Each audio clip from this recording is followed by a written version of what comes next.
Hi there, my name's Nik Georgiev. I'm representing Antelope Audio today, and I'm here with Hannah from Abbey Road Institute. Hi, welcome to Angel Studios. This is the brand new home of Abbey Road Institute, and I'm excited to show you around. So this used to be recording studios and then closed down, and now you've taken over. What happened? What's the story? The building was actually originally a church and then was converted into a recording studio in the early 80s. Very sadly, the studio actually closed just towards the end of 2019. We were actually looking to expand our London institute and needed bigger premises outside of Abbey Road Studios, and this came up. We really couldn't ask for a better location to have a music production and sound engineering school. So we took over the building last summer and then opened up, and we've had our commercial studio open this year.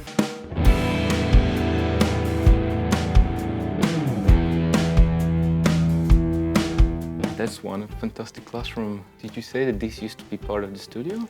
Yeah, so this was part of Studio 3. You kind of get a feeling for it, where if you see the wooden panelling here, we put the ceiling there as well. And then just up behind us is the projection booth as well. So that's where you would have had obviously film and TV projected down onto the wall at the back. And this is where our kind of day-to-day teaching happens for the Institute.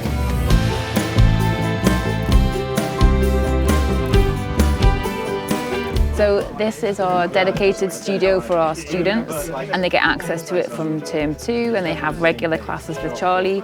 Charlie, do you want to say a little bit about what's taking place at the moment? Yeah, so it's just our weekly studio lesson. I'm just kind of here as an observer, really. I give all the students a role every week to try and get it as real life as possible. So we have Tom's our producer, so we're working on his track and we're just doing some drums, and I think it's a good way they get real life kind of experience of the studio.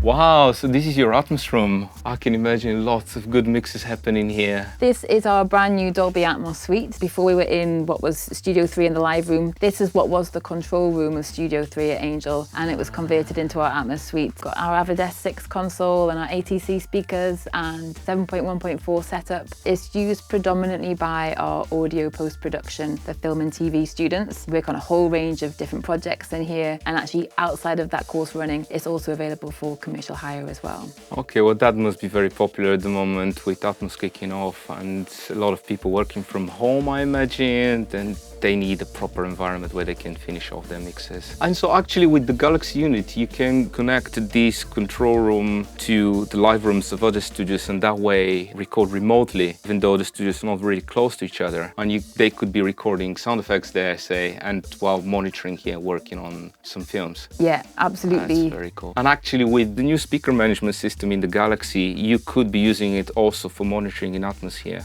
Yeah, that's absolutely right.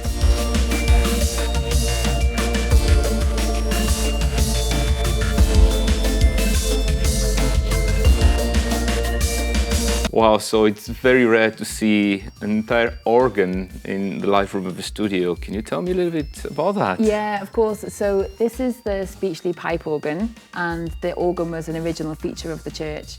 And obviously it's been kept as part of the studio. So there's an interesting story I heard from some of the guys that used to be part of the original Angel studio team. There's lots of famous recordings that have happened here over the years, but the music for Jaws 3 was recorded in this room, and they supplemented the, you know, the in the Jaws film. They supplemented the sound with recording from the pipe organ, so that is its claim to fame. But yeah, I mean, this studio's been home to so many recordings over the years. Like the studio opened in the early 80s, and it hosted The Cure, Susie and the Banshees, then had recordings right through until 2019 when the studio closed. Other than the really big room, you've got lots of booths here for separation. I mean, we haven't really made any kind of structural changes to this studio.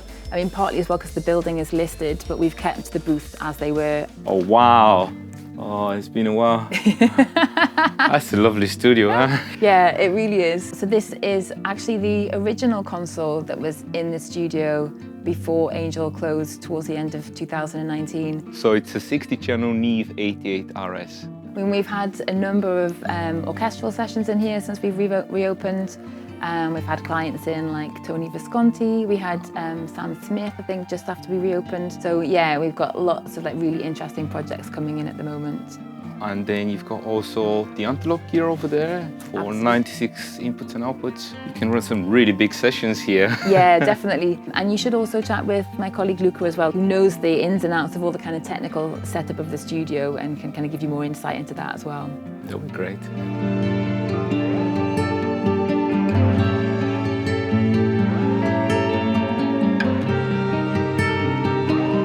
We're in Studio One with an old friend of mine, Luca, who was heavily involved in the restoration of the studios, from what I hear. And maybe you can tell us a little bit more about the way you're using the Galaxy interfaces. Yeah, of course. So we were able to integrate the atomic clock driving the Galaxy 64 and the Galaxy 32 in such a way that we could cater for what really normally you need in a studio of this kind, which is flexibility. Every engineer will come and will have their expectations because they're used to work in a specific way. And so we needed to have something that could really be flexible and easy to configure depending on the needs. We have a 60-channel console, and with the Galaxy 64 and 32, obviously you can have a total of 96 input and outputs. But quite commonly, in this kind of projects that we record here, you will be expected to have a separate playback rig. So very often you will have pre-recorded tracks and the video that needs to be used and displayed during the session for the conductor and for the production team. So a dedicated computer next to the main recording computer. The way we have the interfaces set up is so that the Galaxy 64 is connected to the primary computer, the recording rig. But to increase the track input and outputs, we also use the Galaxy 32. So if I understand correctly, the Galaxy 64 communicates with Pro Tools over the HD ports. Yes. How is the second Galaxy connected to the first one? The very specific and unique aspect of this configuration is that the Galaxy 32 is actually been split, and the first 16 inputs are connected via MADI to the Galaxy 64, while the second 16 are connected via Thunderbolt to a separate computer, the Mac Mini. And this is quite useful, and it's proven to be something that pretty much is used in every single session. The interesting thing is that if we really need to, we can actually have up to 96 converters working all together with the record rig, because we can go 32 and 64 all working together.